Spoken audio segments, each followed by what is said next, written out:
Então vamos lá dar continuidade a justamente essas dicas práticas, extremamente práticas, dos exames da cardiologia para o médico. Volto a dizer, a finalidade desse vídeo não é para o cardiologista já sabe disso aqui. O que eu quero passar aqui é principalmente para o clínico em forma geral. Entenda como o clínico geral, o clínico formação de residência, o ginecologista, o anestésio, todos aqueles que fazem ambulatório.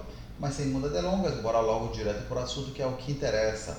Exames alterados na cardiologia. Então nós já falamos sobre alteração da reprodução ventricular, o que fazer, e falamos sobre disfunção sistólica de Vier no ecocardiograma. Se você ainda não assistiu, vale a pena assistir, procura aí que está lá no YouTube, você vai conseguir encontrar, e é bem interessante, porque eu estou trazendo muitos temas que são recorrentes na prática do ambulatório. Vira e mexe, por mais que você não seja especialista, uma hora acaba chegando essas alterações na sua mão e você fica se perguntando o que fazer.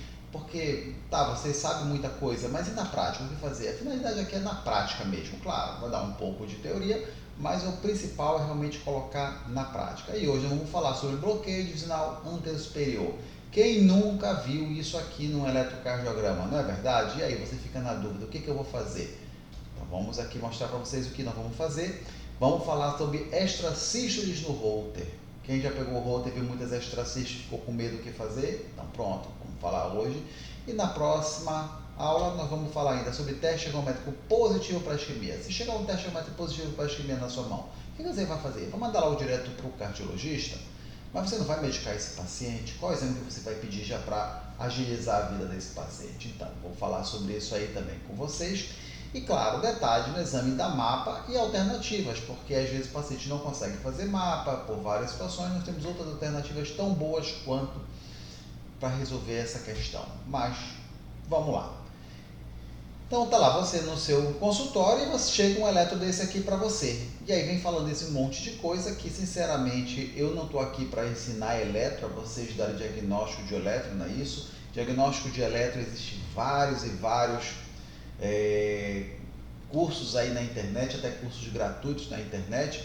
O que me interessa é o que fazer quando você pegar esse eletro, pegar um laudo desse aqui, onde você encontra um ritmo sinusal com um bloqueio divisional anterosuperior. A primeira coisa que nós precisamos saber é o que é esse bloqueio divisional anterosuperior. Então nós temos lá o nó sinusal, que dispara o foco de energia, que vai para o nó atroventricular, depois vai feixe de Rees, vai dividir para o ramo direito e para o ramo esquerdo. E o detalhe está aqui. Quando a energia vem e vai para o ramo esquerdo, ele ainda tem mais 3 ramos, ele trifurca. Nós temos o bloqueio divisional anterosuperior, o bloqueio divisional anteromedial e o póstero inferior. O que acontece nesse caso é um bloqueio do ramo anterosuperior. E por que esse? Porque ele é o mais fino e é o mais longo. É o primeiro, é por isso que dá tanto. Dificilmente vocês já viram esses outros tipos de bloqueio, mas o bloqueio divisional anterosuperior, ele é muito comum. Bem, antes de mais nada, para eu poder falar o que fazer, vocês têm que entender isso aqui para vocês entenderem o porquê, as orientações que eu vou passar para vocês. Então vamos ter que ficar sabendo que 1 a 2,5% da população tem bloqueio divisional anterosuperior, de forma geral. E todo mundo já percebeu que ela aumenta a prevalência com a idade, chegando a 10 a 20% em pessoas maiores de 60 anos de idade. Achados isolados sem sintomas não tem significado clínico nenhum. Essa é uma das partes importantes. Então, você está lá, pede um eletro de rotina, sei lá, vai fazer uma cirurgia, o paciente fez exame de rotina, acaba caindo o eletro na sua mão, e o paciente aparece lá, bloqueio divisional anterosuperior. O paciente não tem sintoma nenhum, não tem nenhum fator de risco, nada. Então você já sabe que não tem significado clínico. Segue o jogo.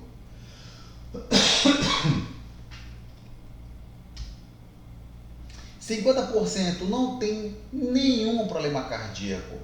Então pessoas, imagina, de todos os bloqueios anterosuperiores na vida de vocês já pegaram, metade deles não tem absolutamente nada. Não tem fator de risco, não tem nenhum problema, tem nada. Achado no ECG de rotina, não aumenta a morbidade e a mortalidade. Olha só como é uma coisa bem benigna, né? E muitas das vezes as pessoas ficam preocupadas. Então, Se você achar isso aí, não significa que o seu paciente vai aumentar o risco dele de morrer ou vir a ter um problema cardíaco. Agora olha só, vai piorar um pouco mais. Agora em paciente que tem doença arterial coronariana ou então já tem uma insuficiência cardíaca e que aparece, isso não aumenta a mortalidade do paciente. Pessoas que já infartaram e ganham agora um novo bloqueio adicional, não aumenta também a mortalidade. Aí você deve estar se perguntando, nossa, se é uma coisa tão benigna, então eu vou deixar quieto e também não vou fazer mais nada para investigar, não é verdade? Não, nem ao céu, nem ao mar. Nós precisamos achar o meio termo. O que é o importante vocês terem em mente é que a gigantesca maioria das vezes você não vai fazer nada com isso. Você tem que tranquilizar o seu paciente e se tranquilizar também. Porque eu já vi algumas vezes pessoas encaminhando para o cardiologista, pacientes com 20 anos de idade que não tem nada, apenas porque deu um bloqueio adicional anterior superior. Aí você aí mesmo já pode dizer para o seu paciente tranquilizar, olha, não, isso aqui você pode ficar tranquilo. Claro, é importante fazer uma investigação? Sim. Até para uma questão de segurança contra processo jurídico contra vocês. Porque apesar de ser uma coisa na gigantesca maioria das vezes benigna, vai que você seja azarado e ele esteja aparecendo, ele seja um prenúncio de algum problema. Mas bora continuar que você vai entender aquilo que eu estou falando. Uma das partes mais importantes é justamente isso aqui, saber as causas. E existem várias causas. Vou passar rapidinho aqui entre elas só para vocês tomarem conhecimento. Nós temos causas isquêmicas. Pode ser, pode. O paciente pode apresentar um bloqueio adicional porque naquele ponto onde passa o ramo anterior superior pode estar sob isquemia. Pode ser uma doença microvascular, que esteja atingindo lá aquela área do ramo.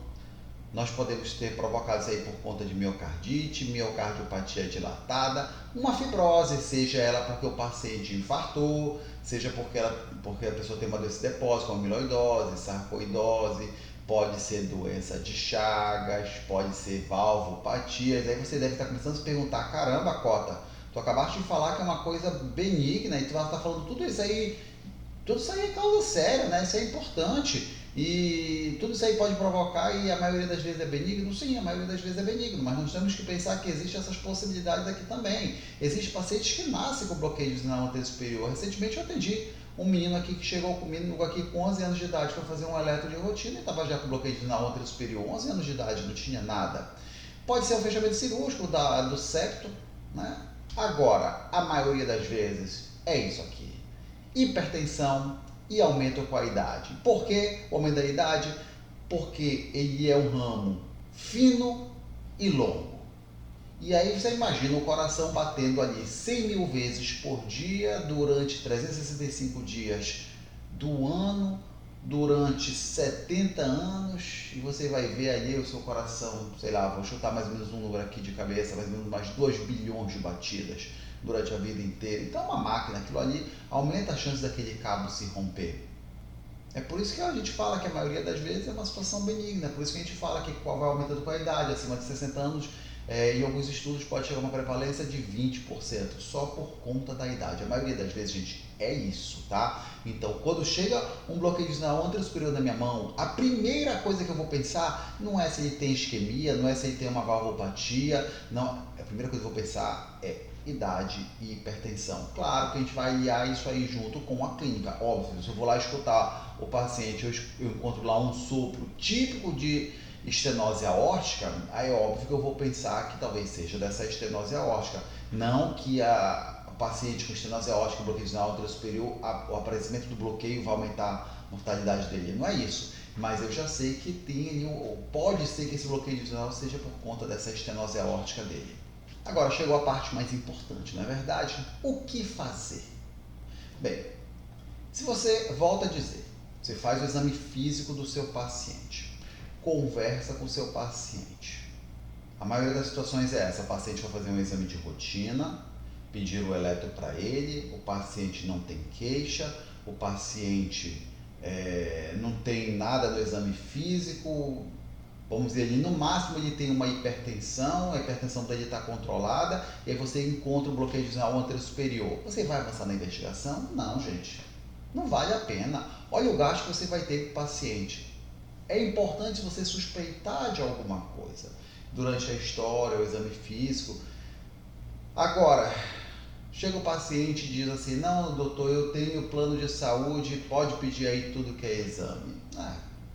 Sendo bem franco, a gente acaba pedindo, porque senão o paciente vai ficar perturbando a nossa mente. Não é verdade? A verdade é essa daí. E é bom, a gente acaba pegando algumas informações, não é de todo ruim. Quem daqui na vida nunca pediu um exame de rotina, mesmo um exame mais sofisticado, por exemplo, pedir um ecocardiograma, e acaba descobrindo uma doença congênita que a pessoa nem sabe.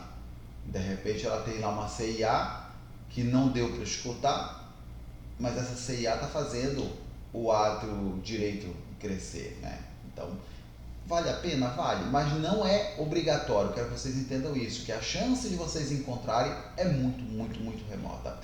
E aí, então vamos lá. Quais são os exames que eu vou fazer para poder investigar isso aí, caso vocês sintam necessidade de investigar? Primeiro, óbvio, já comecei falando do ecocardiograma. É um exame maravilhoso para a gente ver a parte morfológica do coração. Então ele vai dar muitas informações sobre a válvula, vai dar informação se tem um miocárdio hipertrofiado, uma hipertrofia de VE, que já sugere mesmo ali hipertensão, ou então até mesmo uma miocardiopatia hipertrófica. Nós podemos pedir um teste ergométrico. Sim, se eu estou pensando numa causa isquêmica, se eu pego um paciente, 55 anos de idade, hipertenso, com dislipidemia, obeso e tem um bloqueio na anterior superior, sinceramente, você vai deixar isso passar em branco? Não vai, não vai. Você tem que investigar, porque esse paciente que eu falei para você já é um paciente de moderado risco.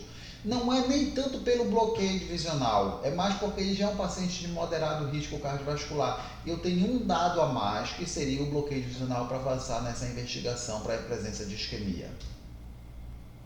Eu posso pedir um Holter para investigar outros bloqueios. Como assim? Sim, a gente pode investigar outros bloqueios através do Holter. Nós podemos ver se esse coração está tendo algumas pausas, se eles têm outros bloqueios, e eventualmente pode pedir uma angiotomografia coronariana, uma ressonância magnética, uma cintilografia, para quê? Para investigar a isquemia, investigar a doença coronariana ou outras doenças. Lembra que eu falei para investigar outros bloqueios?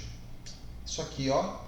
Isso aqui é um corte da diretriz que fala sobre colocar marca-passo em paciente. Vamos dar uma lida aqui no número 3. Bloqueio bifascicular, que nós temos 2 fascículos.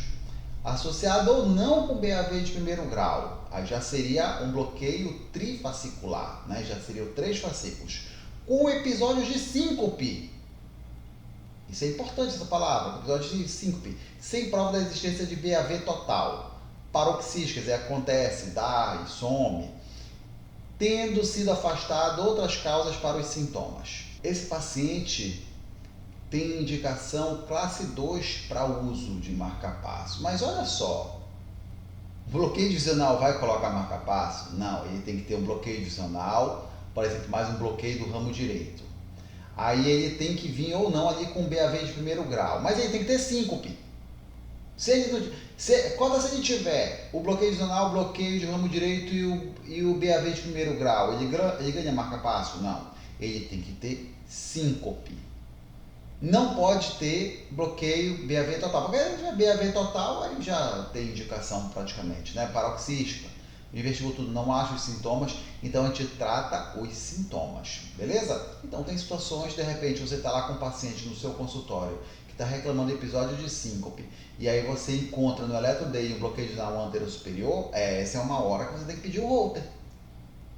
Então assim, a maioria das vezes você não vai fazer nada com o paciente que chega ao bloqueio na anterior superior. Em alguns detalhes, esse aí é um dos detalhes que você pode pedir um Holter para fazer a investigação. Vamos aqui à conclusão, bora resumir tudo isso aqui que a gente conversou. A gigantesca maioria das vezes, vocês vão pegar pacientes com bloqueio na anterior superior que apareceram no eletro de rotina. O paciente não tem sintoma nenhum, foi fazer só um risco cirúrgico, sei lá, o paciente não tem sintoma, não tem nada no exame físico, o exame não tem fator de risco, acabou. Não precisa avançar na investigação. Se o paciente já tem um fator de risco para a doença coronariana e aparecer um bloqueio, você não vai pedir os exames para investigação de isquemia por causa do bloqueio. Você vai pedir o exame porque ele já tem um paciente de moderado risco para a doença coronariana. Aí você vai pedir um teste ergométrico para ele. Aí esse paciente é o paciente que você escutou o coração dele e ele tem sopro. Não, então você vai pedir o eco não por causa do bloqueio, mas por causa do sopro. Saber que aquele problema na válvula pode estar relacionado com um bloqueio divisional. Pode ser que o paciente chega com você reclamando, tem sintomas. É um paciente que reclama de dor no peito e deu bloqueio divisional. Ora, bloqueio divisional não vai dar sintoma. Tá, mas então você vai investigar a causa do sintoma. Então você vai pedir ali um ecocardiograma, você vai pedir um teste ergométrico, mas não por causa do bloqueio. E lembra que esse bloqueio, uma vez teve bloqueio, não volta nunca mais, quer dizer, não sei que seja um bloqueio intermitente, não que o nosso tratamento, a nossa intervenção, o uso de medicamento, o tratamento vai fazer unir aquele ramo. Não, não vai. Então tem que falar isso para o paciente, olha, o senhor vai ficar com isso aí pro resto da vida, o paciente vai ficar desesperado, mas ele, não, nada, fica, isso aí é que nem cabelo branco no seu coração. Eu falo assim para o paciente mesmo, isso é normal do processo de envelhecimento. Sabe como é que eu falo pro meu paciente? Eu falo assim, sabe cabo de celular que a gente fica mexendo ao longo dos anos ele acaba partindo? Pois é, o seu partiu por uso, ele é fininho, então ele acaba quebrando, isso aí, mas não tem problema nenhum não, porque outros dois lá são muito bons que não quebram. Pronto, o paciente fica em paz, tá bom? Então, na próxima vez que vocês verem bloqueio na anterior superior, já sabe, a investigação é a exceção. Muitas das vezes a gente acaba pedindo porque o paciente realmente fica ali com ansiedade, é mais para tirar a ansiedade dele do que realmente a nossa. E agora vamos dar continuidade falando sobre extrasístoles no Holter. Gente, ninguém gosta de arritmia, ou coisa chata, o cardiologista não gosta de arritmia. Então, por isso que eu trouxe aqui um tópico falando sobre extrasístoles para a gente poder conversar um pouquinho. Vamos lá, então. Então, o que nós podemos avaliar aqui no Holter? Nós podemos ver a frequência cardíaca, nós podemos saber quanto é que está a frequência cardíaca média desse paciente, se é uma frequência cardíaca média alta, o paciente pode estar reclamando de palpitação, então a gente vai tratar muitas vezes com beta-bloqueador, qual foi a máxima frequência cardíaca dele, qual foi a mínima, se a gente está pensando ali o episódio de síncope, por alguns episódios, porque o coração dele está batendo muito devagar. Eu posso verificar o tempo que ele está em taquicardia, o tempo que ele está em bradicardia. Eu posso verificar os bloqueios, olha aí os bloqueios novamente, a gente já estava falando sobre o bloqueio, tanto os atroventriculares como os intraventriculares, como o ramo direito, o ramo esquerdo. Às vezes é um bloqueio intermitente, tá? Nós podemos ver a presença de pausas. Só uma coisa importante aqui, eu sei que o assunto a gente não vai falar sobre pausa, mas uma coisa bem importante para vocês. Pausas durante o sono em pacientes jovens, atletas, coisa mais comum do mundo, não é para se preocupar com isso, tá? É para se preocupar com pausas acima de 2,5 segundos, principalmente associado com sintomas, tá bom? Mas essas pausas em pacientes que são muito vagotônicos, principalmente à noite, benigno. Vamos correlacionar aqui com os sintomas, se às vezes o paciente está reclamando de alguma coisa, ele sente palpitação e eu quero ver essa palpitação. Ele fala, doutor, todo dia eu sinto palpitação, então bora fazer o Holter. E na hora que ele sente a palpitação, ele aperta no botão e salva lá no Holter. É interessante isso aqui do Holter, porque o Holter tem um botão de evento, então na hora que ele sente, ele aperta e o Holter ele salva. Ou então ele pode anotar no diário para a gente ver também. Vamos ver alterações do segmento ST, não é muito bom isso aqui não, em alguns casos pode, uma indicação seria ali 2B, é uma indicação fraca, mas paciente, por exemplo, acamado, que esteja reclamando de dor no peito, dormindo, é uma possibilidade que a gente pode utilizar. E o principal, né, para isso nós estamos aqui, que é avaliar nossas extrasístoles, tanto as supraventriculares e as extrasístoles ventriculares. Aí tá lá, você pega um Holter e você encontra esse Holter aqui e você encontra essas 3 extrasístoles supraventriculares. E agora, o que fazer? Bem, no foco hoje eu vou falar sobre as extrasístoles supraventriculares, eu não vou entrar de forma mais profunda, mas é claro, eu vou dar uma pincelada aqui sobre extrasístoles do tipo ventriculares. E aí tá aqui, esse é um Holter que às vezes a gente pega e muitos se assustam. Por quê? Porque nós vamos encontrar aqui 5.000 extrasístoles supraventriculares, seriam 6%. Bora dar uma analisada aqui rapidinho? Gente, eu normalmente quando eu pego o Holter, o laudo eu olho só depois, tá? A primeira coisa que eu vou olhar é isso aqui. A primeira coisa que eu vou ver é o tempo do Holter. Então foi um tempo bom, olha, quase 23 horas de Holter, só 2% de artefato, abaixo de 5% já é um Holter considerado bom. Extracístoles ventriculares só tem 6 extracístoles isoladas. As supraventriculares, apesar desse número parece que aqui que assusta, né? Mais de 5.844 extracístoles ventriculares. Veja que nós temos até 2 episódios de taquicardia, chegando a 7 batimentos, então são 7 batimentos sequenciais, né, fazendo uma salva, chegando a 132 batidas por minuto.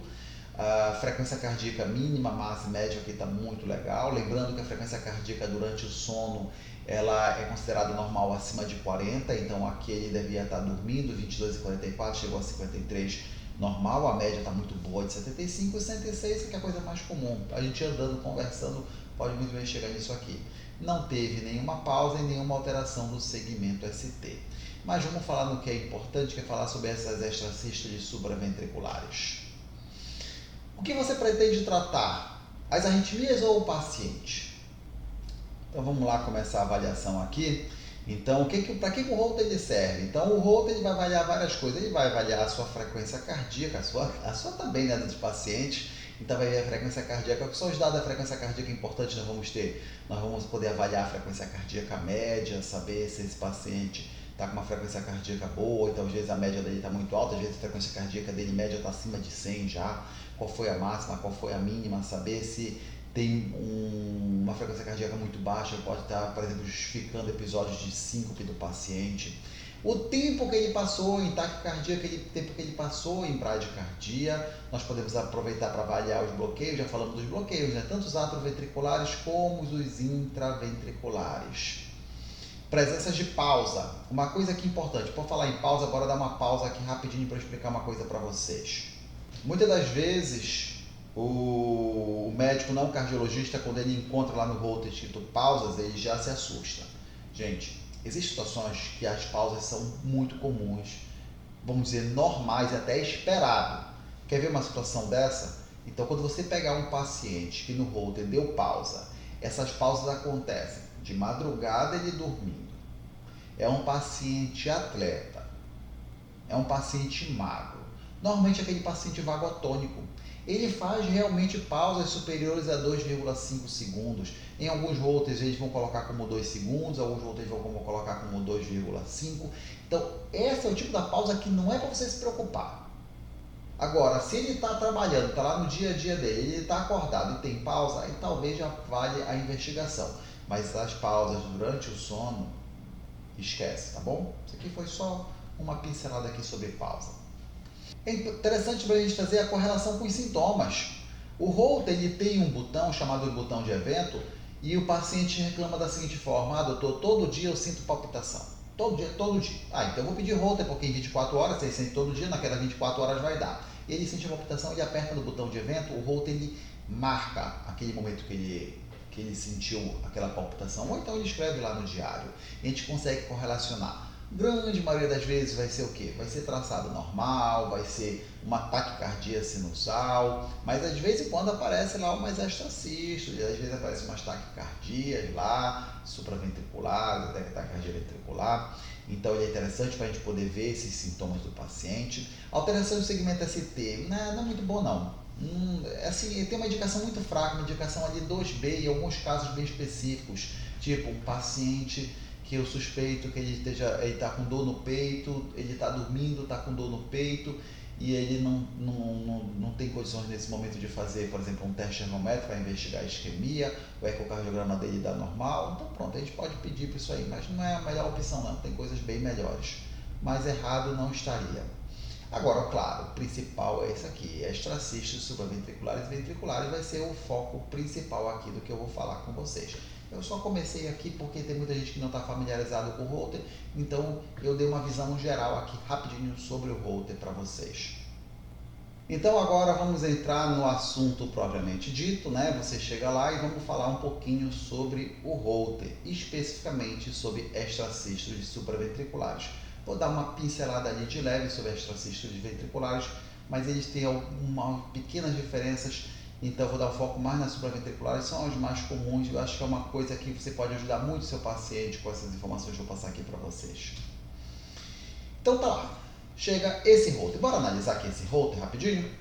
Veja só, é um Holter. Primeira coisa que vamos avaliar é a qualidade do exame. Então nós temos aqui quase 23 horas de exame. Um exame bom. Veja só, 2% de artefato. E aqui eu vou passar para as extracístoles do tipo ventricular. Só 6. Gente, essas 6 aqui, isso aqui é normal. Só para vocês terem uma ideia, de cada 20 Holters que eu laudo, 19 tem extracístoles.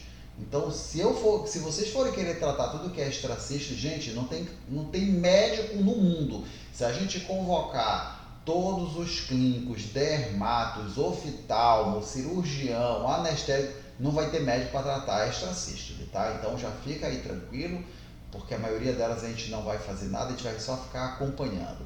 Mas olha só, de repente você olha e vê extracístoles supraventriculares, você vê 5.844 extracístoles. O pior, tem 4 pareadas, tem até taquicardia de 7 batidas de 132. Aí isso aqui já começa a dar um medo. Nossa, eu tenho muitas extracístoles, eu tenho 6%. Olha aqui, ectópicos supraventriculares, eu tenho 6%. Tem até episódio de taquicardia. Mas vamos continuando aqui, ó, frequência cardíaca mínima de 53. 53, gente, é normal, tá? A gente considera como normal durante o sono frequência cardíaca acima de 40, então se ele estava lá 22 horas, já estava dormindo, 53 é totalmente normal, média de 75 está ótimo, e 106 eu fico, se bobear, se a minha frequência cardíaca deve estar 106 agora aqui que eu estou falando, eu estou me gesticulando, então isso aqui é a coisa mais comum. Não teve nenhuma pausa e nenhuma alteração do segmento ST. Bem, quando a gente, vamos falar então, o foco agora é extracístole supraventricular. O que você pretende tratar? As arritmias ou você pretende tratar o paciente? Muitas das vezes, o médico quer tratar as arritmias. Não, nós temos que tratar o nosso paciente.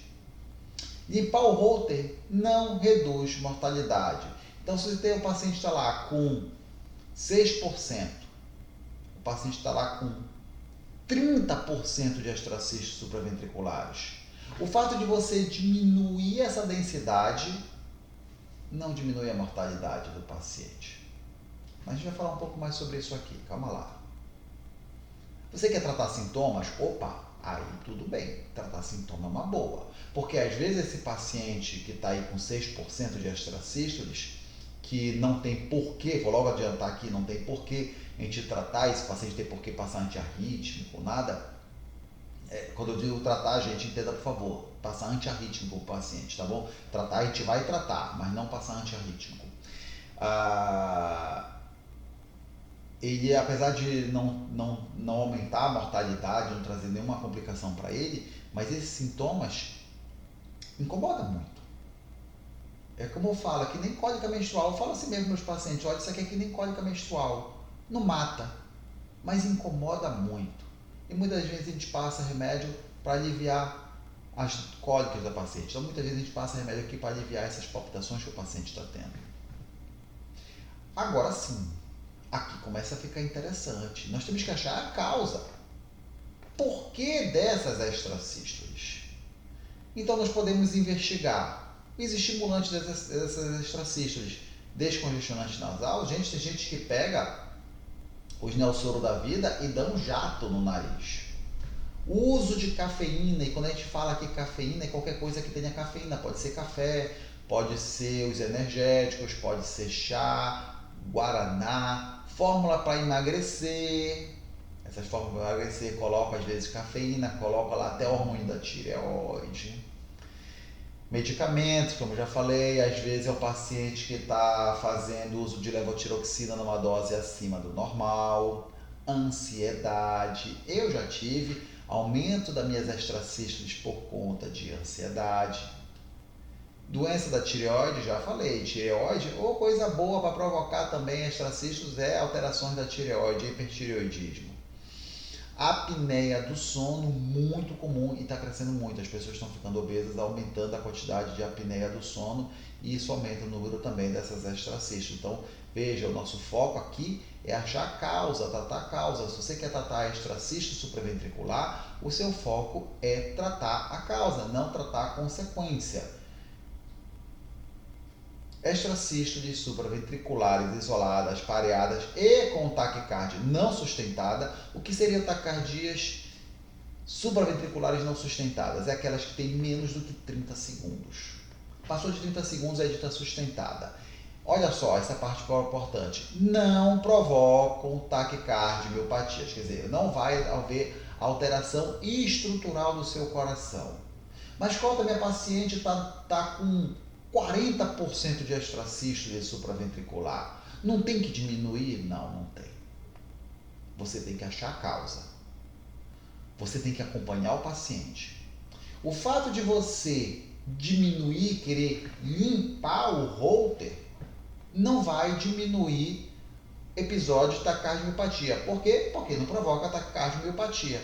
A não ser que ela esteja com frequência cardíaca alta. Então você vai lá, a frequência cardíaca média dela está dando lá 106 batidas por minuto. Aí você vai passar. Você pode passar ali um beta-bloqueador, pode usar, por exemplo, metoprolol, o queridinho, né, dos arritmologistas. Então sim, pode passar com essa finalidade. Mas não que diminuir a densidade das extracistos supraventriculares vai diminuir o risco de taquicardiopatia. Diferente das ventriculares, olha. Vou dar já logo dar uma pincelada aqui. Se você encontra isso nas ventriculares, aí você tem que tratar. Por quê? Porque vai haver uma dissincronia. Quando o foco é supra e estimula os dois ventrículos, direito e esquerdo, juntos. Quando a arritmia é tipo ventricular, há uma dissinesia. Primeiro contrai um, depois contrai o outro. E essa alteração pode levar a uma taquicardiopatia quando essas extracistos passam de 20%. Então, um número mágico para vocês decorarem 20% nas ventriculares, beleza? O mais importante é achar a doença de base e fazer o acompanhamento. Então, se eu encontro uma paciente que tem alta densidade de extracistos do tipo supraventriculares, eu investiguei, não achei a causa, fiz de tudo, ok. Vamos ficar fazendo o controle para evitar complicações futuras. Por falar em complicações,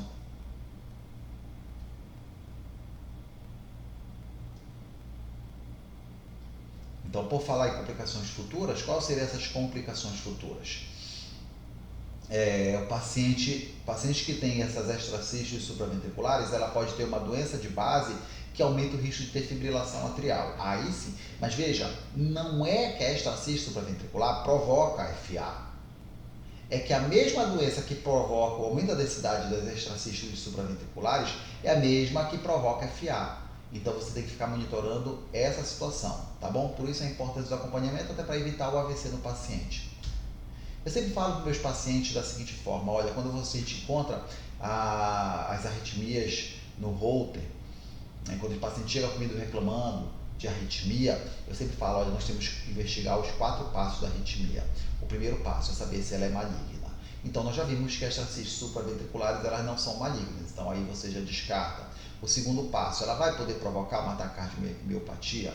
Nesse caso, não vai provocar. Por quê? Porque não vai haver essa dissociação ventrículo direito e ventrículo esquerdo. Então, não vai ter. O coração está normal, aí é uma coisa importante, porque às vezes você encontra um paciente que está com um átrio muito grande. Às vezes ele tem, por exemplo, uma estenose mitral, às vezes ele teve uma febre reumática, ele tem uma estenose da válvula mitral, essa estenose aumenta a pressão do átrio esquerdo, o átrio esquerdo aumentado aumenta a quantidade de extracistos. Então nós temos que investigar o tratamento da doença de base. Qual é a doença de base aí? Febre reumática. Então nós temos que tratar a febre reumática e eventualmente, quem sabe até fazer uma cirurgia de plastia ou troca da válvula. E tratar os sintomas. Esses são os 4 passos. Então o paciente, vamos pegar um caso, né? O paciente essas extracístoles não vai matar, ela não vai provocar taquicardiomiopatía, o coração está normal, então eu vou tratar o sintoma. E qual se não tiver sintoma nenhum? E aquela arritmia lá de 6%, eu tenho que tratar? Não. E se tiver 40%, eu tenho que tratar? Não. Você tem que acompanhar, não tratar. E aí sim, vamos pensar quais exames que eu vou ter que pedir então agora. Vai depender da sua história clínica, do exame físico do paciente para poder investigar, avançar a investigação, ver como é que está esse Holter. Então, normalmente, o eletro aqui é básico.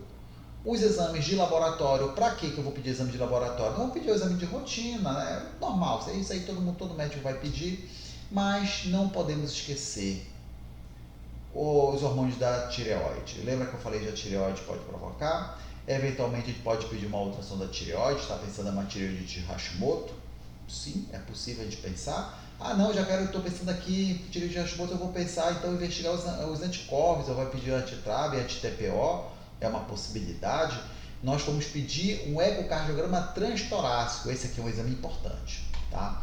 Vou logo dizer para você, chega um paciente com muitas extrasístoles, então a gente vai ter que pedir.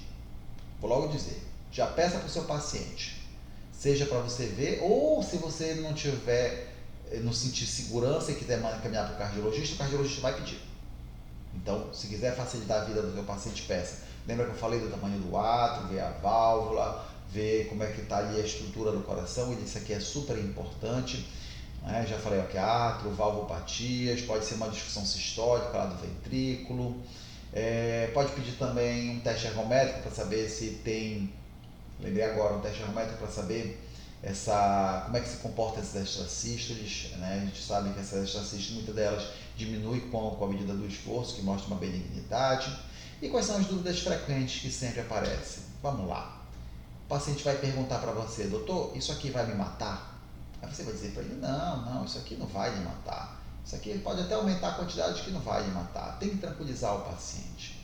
Eu vi na internet que isso aqui vai evoluir para fibrilação atrial. Eventualmente pode evoluir? Pode, por isso nós vamos lhe acompanhar. Ah, doutor Cota, mas eu não posso então tomar um remédio para evitar? Não pode, não adianta. A não ser que ele tenha a doença de base que esteja fazendo o ato dele crescer. Aí sim, né? Tratar a hipertensão, tratar esses fatores de risco. Então vai ter o AVC isquêmico, vai ter se você tiver FA, mas só extrasístole vai provocar FA? Não. Vai ter que anticoagular esse paciente? Não. Agora, se você suspeita que o paciente está com uma possibilidade de FA paroxística, aí você vai aplicar o chá de Schwarzschild, né? Quem quiser procurar aí na internet, é muito simples, vai fazer perguntas. Se o paciente tem insuficiência cardíaca, se ele tem hipertensão, se ele tem diabetes, qual a idade dele, vai pontuar. Se deu 0, não tem que anticoagular. Se deu 1, é uma decisão do médico. Se deu 2 ou mais, aí tem que anticoagular. Alta densidade, tem que tomar antiarrítmico? Não tem que tomar antiarrítmico. E isso aqui é importante. Reduzir a densidade das extrasístoles supraventriculares não reduz o risco de fibrilação atrial. Agora vamos para o que interessa aqui, né? Então vamos tratar. Então agora você já está mais tranquilo, você já tranquilizou o seu paciente, vamos agora para o tratamento. Então a primeira coisa, temos que tratar a causa, já falei isso várias e várias vezes. Usar antiarrítmico só se o paciente estiver tendo sintoma, ou se já está tendo FA, aí é outra coisa. Você vai querer limpar o Holter? Não, já vimos que não adianta limpar o Holter. Vai evitar taquicardiomiopatía? Não. O uso de antiarrítmico não vai evitar taquicardiomiopatía. Para reduzir sintomas, sim. Então, você pode usar um antiarrítmico para reduzir o sintoma. Então, você vai querer reduzir o risco de FA, porque a gente sabe que pessoas que têm mais de 500 extrasístoles nas 24 horas, ele aumenta o risco de desenvolver FA. Então, vou fazer o seguinte, já que se o paciente tem mais de 500 extrasístoles nas 24 horas, aumenta o risco de FA. Ora, se eu reduzir abaixo de 500, então eu vou reduzir o risco de FA, não é verdade? Não, já falei isso aqui várias vezes. Não, você não vai tratar para reduzir o risco de FA. Você vai tratar os fatores de risco, aí sim. Então, Então você vai tratar a hipertensão. Se é um paciente que está reclamando ali de palpitação, aí é um excelente momento de entrar os beta-bloqueadores.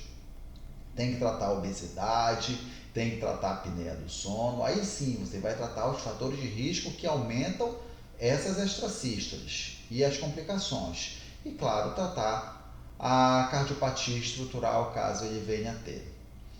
Então, esses aqui são os antiarrítmicos que eu vou deixar para vocês, são as opções, tá bom? Então, nós tanto podemos usar o antiarrítmico, quanto podemos usar a ablação por catéter. Então, para quem nunca ouviu falar, imagina um cateterismo, o médico chega com o catéter lá no foco, lá no coração, e ele consegue descobrir onde está o foco da arritmia. Ele pode, vamos dizer assim, queimar esse foco e aí tratar o paciente. A gente faz isso aqui não para reduzir o risco de novo, né? Volto a dizer, às vezes a gente não vai fazer isso para reduzir o risco de FA, não é isso, a gente vai tratar os sintomas. Então a gente passa o tratamento antiarrítmico e o paciente não melhora, ou aquele paciente diz, doutor, eu não estou a fim de ficar tomando remédio pro resto da vida, eu não gosto de tomar remédio, tem uma opção? Tem, você oferece para ele a ablação, ele pode ir logo de cara para a ablação. Então quais são os remédios? E aqui, gente, é normalmente a sequência que eu uso e que a maioria dos cardiologistas usam, tá? Em primeiro lugar, beta-bloqueador. Você vai usar beta-bloqueador. Qual beta-bloqueador? O beta-bloqueador que você tiver à mão. Propanolol, atenolol, bisoprolol, carvedilol, metoprolol. O queridinho aqui é o metoprolol. Realmente ele tem estudos muito bons do metoprolol. Eu posso usar os bloqueadores de canal de cálcio, verapamil, diazem. Mas cota, eu só tenho amlodipina no meu posto. Não, amlodipina não serve. Tem que ser os não diidopiridis, tem que ser só verapamil e ditiazem. Isso aqui é pouco, a gente eu mesmo uso bem pouco, tá? A situação, nossa, muito eventual. Porque na maioria das vezes eu faço o seguinte, eu começo com metoprolol, o paciente não respondeu, eu vou para propafenona. Qual é o problema da propafenona? É que é chato, é caro e os efeitos colaterais. Mas é muito bom, é excelente. Resposta bem melhor do que do metoprolol. Então, como é que a gente começa? A gente pode ir tateando, se o paciente tem uma frequência cardíaca que não é alta, então vou começar na menor dose que eu posso usar, que seria, deixar aqui o nome do VATS. Por que eu escolhi o VATS? Porque o VATS ele tem tanta apresentação de 150 como 300 miligramas, então decora um que já está bom para você, tá bom?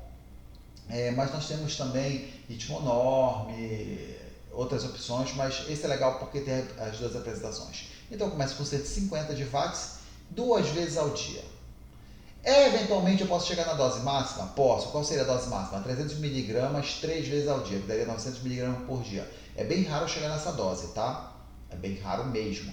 E na maioria das vezes vai controlar com 150 3 vezes ao dia, tá bom? Mas eventualmente você pode usar também 300 miligramas 2 vezes ao dia? Sim, tem pacientes assim. O sotalol é uma opção muito boa, é muito bom. Então você pode usar o Sotacor 120 ou 160, a dose usual seria essa, 160 miligramas uma vez ao dia. Só que cuidado, Sotalol é um medicamento muito bom, mas você tem que ter um cuidado. Cuidado porque ele aumenta o intervalo QT, ele pode dar um efeito colateral bem simples. Torsade de Puan, nossa, e aí dá medo, a chance do paciente morrer é grande. Você vai querer, muitas das vezes a gente está querendo tratar um sintoma do paciente, aquilo que não vai matar, e agora eu estou provocando um problema nele que vai matá-lo. Então, pode ser usado? Pode. Não é um medicamento que eu gosto de usar logo de cara, então de jeito nenhum. É medicamento para mim de exceção. Mas quando eu uso, eu tenho todos os cuidados. Veja, a gente considera o intervalo QT normal para um homem abaixo de 440 e mulher 460. Tá? Normalmente nos laudos, às vezes já vem isso aqui, de laudos automáticos, já vem esse valor aqui. Então, se tiver próximo disso, não vai usar. Se por acaso você resolver usar, então vamos dizer que o paciente está lá com um intervalo QT de 390. Aí você passa o paciente. Você é obrigado a uma semana depois fazer o paciente voltar com o eletro na mão. Se o eletro dele passou desses valores, suspende a dose. Então, se ele, na verdade, é assim, o recomendado mesmo, se passou de 500, tem que suspender. Ou se ele houve um incremento de 60, exemplo que eu estava dando, ele estava com 390, e aí aumentou e foi para uma mulher e foi para 450.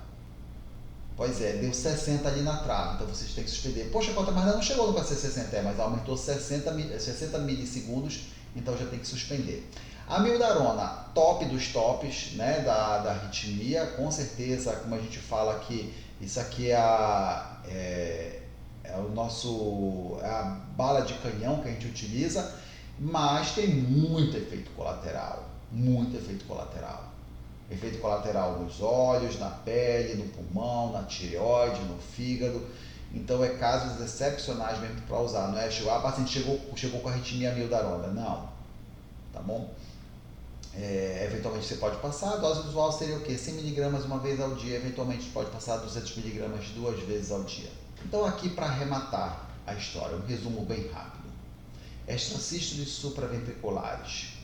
Seja uma extracístole em 24 horas, ou seja, 40% de extracístoles, você não vai passar antiarrítmico para diminuir, para limpar o holter. Você vai usar para tratar sintomas. Você tem que fazer um esforço em investigar a causa. Às vezes o paciente está com ansiedade, muitas das vezes a gente passa lá um Rivotril da vida. Pronto. O paciente aí depois pede para repetir o holter, tá lá as arritmias bonitinhas, controladas. O paciente nem reclama mais de palpitação. Peça exame da tireoide, faça o laboratório básico, coloca lá uma tireoide, se tiver condições, faça uma ultrassom da tireoide. Pergunte para o seu paciente se ele ronca, se ele acorda cansado. Pergunta, às vezes vem acompanhante, pergunta, vem cá, seu marido, sua esposa, chega a se engasgar à noite, acorda sufocado, já talvez seja aí a apneia do sono, então já pedi uma polissonografia.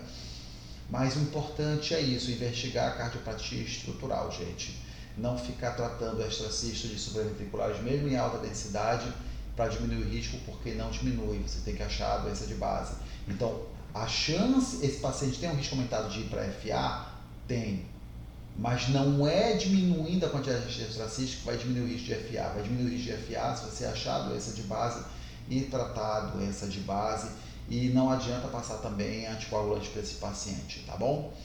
Eu acho que é esse aqui o resumo. Eu espero que vocês tenham gostado. E no próximo vídeo nós vamos falar sobre teste ergométrico positivo e falar também um pouquinho de mapa, porque a hipertensão é o que mais aparece, não é isso? Tem outras alternativas, é aquele negócio de escrever no papel, anotar a pressão. Será que aquilo ali tem validade? Será que aquilo ali serve?